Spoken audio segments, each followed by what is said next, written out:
ایک ہماری قوم کے ساتھ بہت بڑی ٹریجڈی رہی ہے کہ کبھی بھی ہمارے یہاں ایک نیشنل انٹرسٹ کا جو ہے نا کشمیر کی جو نیشنل انٹرسٹ ہے اس کا سبق جو ہے نا وہ کبھی بھی جو ہے نا قائم نہیں ہو سکا. نہ ہم اپنی جنریشن کی کوئی جو ہے نا ہمارے ہم لوگوں سے پہلے یا ہماری جنریشن میں کوئی اس کا تربیت ہو سکے کہ ہم ایک اپنی نیشنل انٹرسٹ کے بارے میں سوچیں کہ کشمیری قوم کی نیشنل انٹرسٹ کیا ہے.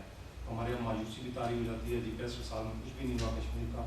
تو آپ یورپین ہسٹری میں دیکھیں کہ آئرش قوم جو ہے وہ 700 سال سے کہ ہماری نیشنل انٹرسٹ کس میں بنتی ہے, کیونکہ ہمارے اس پرابلم کے اندر آس پاس کی قوتیں, آس پاس کے جو بڑی بڑی طاقتیں ہیں وہ بھی اس میں بہت انٹرسٹڈ ہیں, اور ہمیں کسی بھی لائن پہ کھینچ کے لیے ہر قوت اس طاقت میں اس پروگرام میں ہے کہ ان کو اپنی کسی لائن پر لے کے جائے, کیونکہ ہمیں اپنی نیشنل انٹرسٹ کے جمع ہو جانا چاہیے اور اپنی آئندہ نسل کو بھی اسی میں تربیت کرنی چاہیے. شکریہ سر. پوزیشنز جو بھی ہوں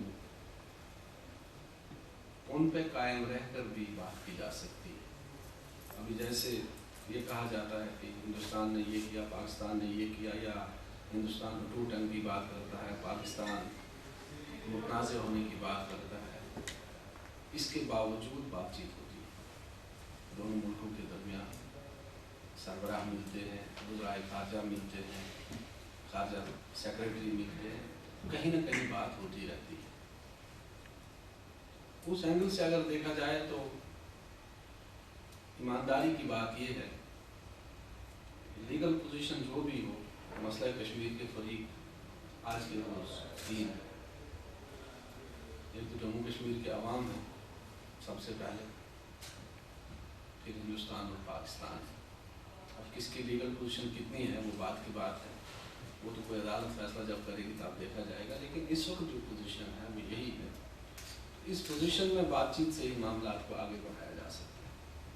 لیکن بات چیت کب کمپلیٹ ہوگی, کب اس کا ڈسپوزل ہوگا, وہ تو ایک لمبی بات ہے.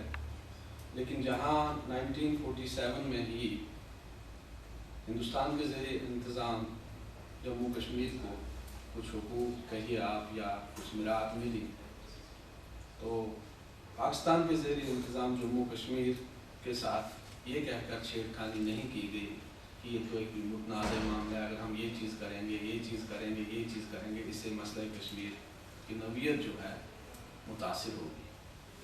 لیکن 1970-71 کے بعد جو مطلب ارباب بست و گشاد تھے انہیں سمجھ آئی کہ معاملہ اتنی جلدی حل ہونے والا شاید نہیں ہے, تو لوگوں کو بھی کچھ دینا پڑے گا. اس کے بعد تھوڑا سا ایک چینل کھلا 90s کے بعد. اور بھی گلگت بلتستان بالکل اگنور رہا, لیکن ان کی خوش قسمتی میں سمجھتا ہوں کہ مسئلہ کشمیر کے ہی حوالے سے جب دباؤ بڑھا تو ہندوستان کے زیر انتظام کشمیر تو پہلے سے ہی فوکس میں تھا.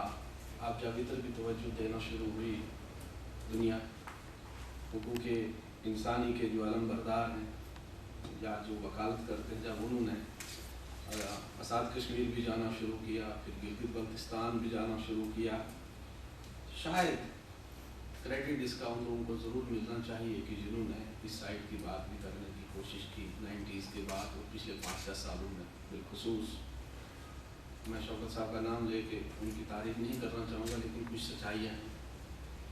اس کا نتیجہ یہ نکلا کہ گلگت بلتستان کی طرف بھی توجہ دی جانے لگی.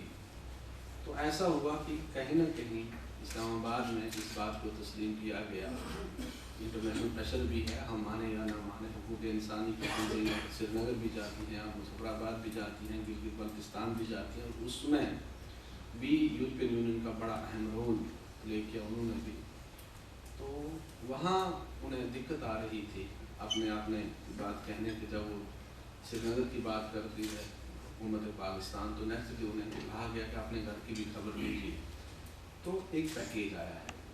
اب یہ پیکیج شاید اتنا اچھا نہیں ہے جس کی ہم توقع کرتے ہیں یا جیسا ہونا چاہیے, لیکن میں سمجھتا ہوں کہ اس کو ووٹ رائٹلی ریجیکٹ کرنا بھی شاید, میری ذاتی رائے ہے کہ یہ شاید دانشمندی نہیں ہوگی. کیونکہ وہ جو کہتے ہیں کہ جس طرف دیکھا نہ تھا اس طرف دیکھا تو ہے. پہلی بار یہ ہوا کہ اب کئی برسوں سے ناردرن ایریا کہا جاتا تھا اسے, اس علاقے کو, اس کا اپنا نام جو تھا اس سے انہیں محروم کیا گیا تھا.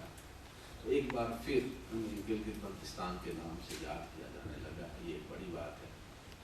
اب دوسرا یہ ہے کہ اب انہیں چیف منسٹر بھی ملا ہے اور گورنر بھی ملا ہے. نارملی تو ہونا یہ چاہیے تھا کہ اگر مظفر آباد یا میرپور کے لیے پرائم منسٹر ہے اور صدر ہے تو وہاں بھی یہی ہونا چاہیے تھا. اس کی کیا وجوہات ہیں, ایسا کیوں کیا گیا ہے؟ میری اپنی دانست میں, یہ غلط ہو سکتا ہے, آپ اس پر ریفیوٹ اس کو کر سکتے ہیں, لیکن میری اپنی دانست میں یہ کہیں اس علاقے کو کا کوئی حصہ یا اس وہ جو براڈ بیسڈ انڈرسٹینڈنگ ہے کہیں نہ کہیں ملکوں کے درمیان, بظاہر وہ گالیاں دیں, اس کو ریجیکٹ کریں, لیکن کہیں نہ کہیں کوئی انڈرسٹینڈنگ, یہ میرا ہنچ ہو سکتا ہے, مجھے لگ رہا ہے کہ کوئی نہ کوئی انڈرسٹینڈنگ, اس انڈرسٹینڈنگ کا کوئی حصہ نہ ہو, کیونکہ اب شاید یہ بھی سوچا جا رہا ہے ملکوں کی سطح پہ بھی اور شاید اور بھی کہ اس کو شارٹ لسٹ کیا جائے. جب تک اس کو شارٹ لسٹ نہیں کیا جاتا تو شاید یہ حل نہ ہو. تو وہ شارٹ لسٹ کا کوئی راستہ میرے لیے, آپ کے لیے یہ صورتحال شاید پسندیدہ نہ ہو, لیکن میں اپنے خدشے کا اظہار کر رہا ہوں کہ مجھے ایسا ہی لگتا ہے. ادروائز کوئی وجہ نہیں بنتی کہ آزاد کشمیر کے ایک حصے کو پرائم منسٹر اور صدر ریاست یا صدر کے عہدے بھی ہوں تو دوسرے اسی جیسے حصے کو نہ ہوں. مجھے جو لگتا ہے وہ بھی ہے.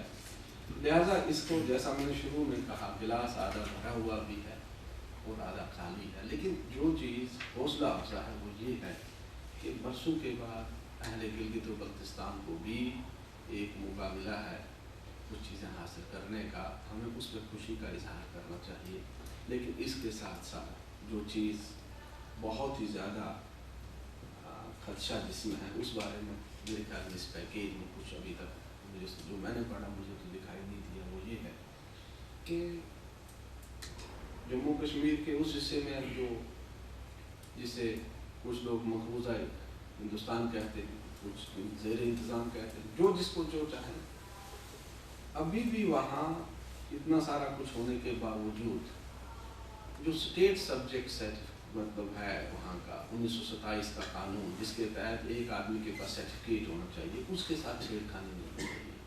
کہیں کوئی کلرک کر جائے تو اس کا بھی طوفان کھڑا ہو جاتا ہے. یہی حال مظفر آباد اور میر کپور کا بھی ہے, لیکن انفارچونیٹلی گلگت بلتستان میں اس کا احترام نہیں کیا گیا ہے.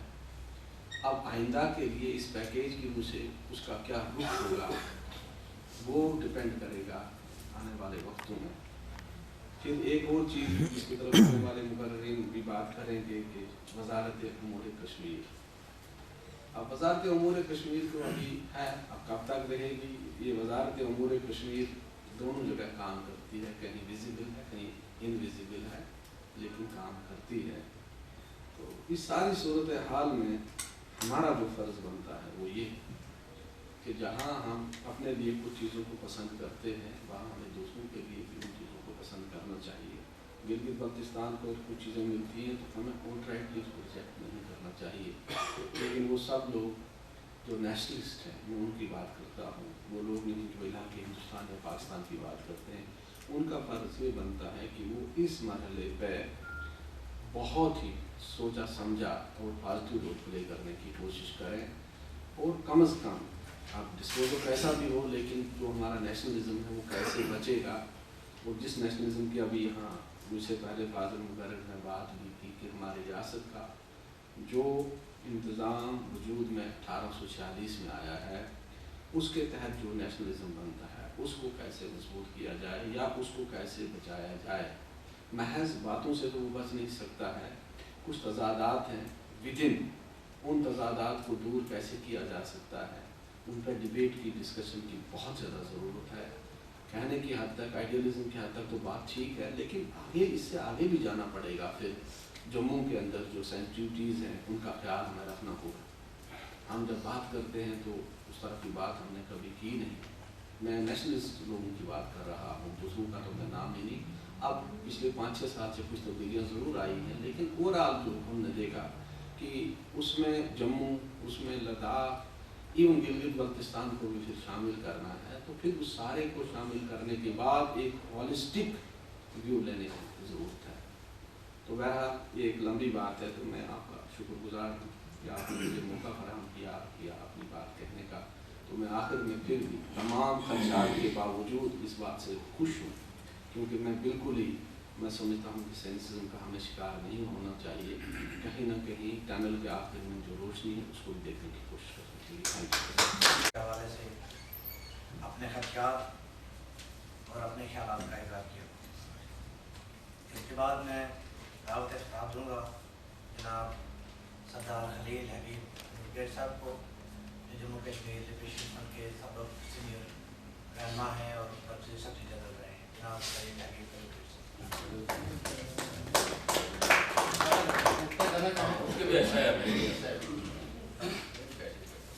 بسم اللہ الرحمن الرحیم. صدر محفل جناب سردار اسحاق صاحب، چیئرمین جے کے پی ایل پی سردار شوکت علی صاحب، معزز صافی حضرات، میرے عزیز ہموطن، السلام علیکم. گلگت بلتستان، میرے فاضل مقرر نے کہا کہ ٹنل کے آخر کا ان کو ایک اچھی چیز ملی، ٹنل کے آخر کا روشنی کی طرف بھی دیکھنا چاہیے، بالکل دیکھنا چاہیے. لیکن اگر روشنی ہو تو یہ بڑی خوشان بات ہے کہ گلگت بلتستان کو آج وہ بنیادی حقوق ملے جو انسانیت بہت 100 سال پہلے سے. اگر میں یہ کہوں کہ اس مہذب دنیا جس کو آج 9/11 کے بعد مہذب دنیا کہنا میرا خیال ہے جائز نہیں ہے، اس لیے کہ گواتانامہ بے بھی ہو، عراق بھی ہو، کشمیر بھی ہو، افغانستان بھی ہو، اور نیو یارک، لندن، جرمنی اور ان انٹرنیشنل ایئرپورٹس پر انسانیت کی تذلیل بھی ہو، تو اگر مہذب دنیا کہا جائے تو میرا خیال ہے مہذب ہونے کے ساتھ ایک شرمناک مذاق ہے. غیر مہذب دنیا میں مہذب دنیا کچھ گزر چکی. میں بھی گلگت بلتستان کے لوگوں کو انتہائی دور جہالت کے حقوق حاصل نہیں تھے. بہت اچھی بات ہے، ایک اچھے پیکیج کے ساتھ ان کو بہت بڑے بڑے حقوق ملے. اپنا وزیر اعظم ملا، اپنا پبلک سروس کمیشن ملا، ممبر ملے، سب کچھ ملا. ہم اس کے قطعاً خلاف نہیں. جیسا میرے فاضل مقرر نے بھی کہا کہ شوکت علی شاید وہ پہلا آدمی ہے کہ جس نے گلگت بلتستان کے حقوق کی طرف خاص توجہ دی. بات ہم بھی کرتے تھے لیکن کوئی مناظم جدوجہد نہیں شروع. لیکن بدقسمتی یہ ہے کہ یہ سب کچھ ایک مالیاتی سازش کے نتیجے میں ہوا، اور ایٹ دا اینڈ آف سرنگ، at the end of tunnel, اس مالیاتی سازش کا انجام یہ ہے کہ مسئلہ کشمیر کو ہمیشہ کے لیے دفن کر دیا جائے. مالیاتی سازشیں بڑے بڑے اونچے معلوم میں تیار ہوتی ہیں، ان کی دیواریں اتنی مضبوط اور پختہ ہوتی ہیں کہ میں اور آپ جان نہیں سکتے. جاننے کا ہمارے پاس ایک ہی ذریعہ ہوتا ہے کہ جب ان پر پریکٹس شروع ہوتی ہے، اور یہ اس پریکٹس کا، اس پریکٹیکل کا پہلا عمل ہے کہ گلگت بلتستان کو ان کے حقوق کے نام پر پاکستان کا عملی صوبہ بنا کر مسئلہ کشمیر میں ایک بڑا شراب ڈالا جائے، اور کل آزاد کشمیر کے لوگوں کو صوبے کا درجہ دے کر ایک 100 بارڈر جو جنرل مشرف کے دور میں ایک سازش تیار ہے. اس کا بہترین پروف، ناقابل تردید پروف یہ ہے کہ اگر آزاد کشمیر میں پاکستان ذرا سی بھی انگلی اٹھاتا تھا تو نئی دلی میں ایک ہنگامہ برپا ہو جاتا تھا کہ کشمیر بھارت کا اٹوٹ ٹنگ ہے، پاکستان یہ مداخلت نہیں کر سکتا. لیکن گلگت بلتستان کو پاکستان کا صوبہ عموماً صوبہ قرار دے دیا گیا. لیکن نئی دلی سے ایک سٹیٹمنٹ آئی جس میں انڈیا کی بھی کنسنٹ شامل ہے. انڈیا بھی یہ چاہتا ہے کہ مسئلہ کشمیر کو ختم کر دیا جائے. اس کے بعد آزاد کشمیر کا نمبر ہے، اور اس کے بعد ایک عملی قدم. دوسری بات، ہم نے کیا کرنا چاہیے؟ سیمینار اسی لیے رکھا گیا کہ ہم کیا کریں، کشمیری کیا کریں. Nothing can we do at all. پوری دنیا کی تاریخ اٹھا کر دیکھ لیجئے، پوری دنیا کے ممالک کی تاریخ اٹھا کر دیکھ لیجئے، پوری دنیا کی آزادی کی تحریکیں اٹھا کر دیکھ لیجئے. کسی قوم کی آزادی کے لیے، کسی ملک کی آزادی کے لیے ایک تحریک کا، ایک قومی لیڈر کا ہونا ضروری ہے. لیکن بدقسمتی کشمیریوں کی یہ ہے کہ آج ہر کشمیری لیڈر ہے، آج ہزاروں تنظیمیں ہیں، ہم کچھ نہیں کر سکتے. مالیاتی سازشوں کے ناکامی کا واحد حل عوامی پروٹیسٹ ہے، عوامی طاقت کا مظاہرہ ہے. جس عوامی طاقت کا مظاہرہ ہم گلگت بلتستان کو پاکستان کے انہدام کے بعد نہیں کر سکتے. لہذا صرف ایک ہی آپشن کشمیری، یہ سب وہ تصوراتی قسم کی بڑی وہ ایک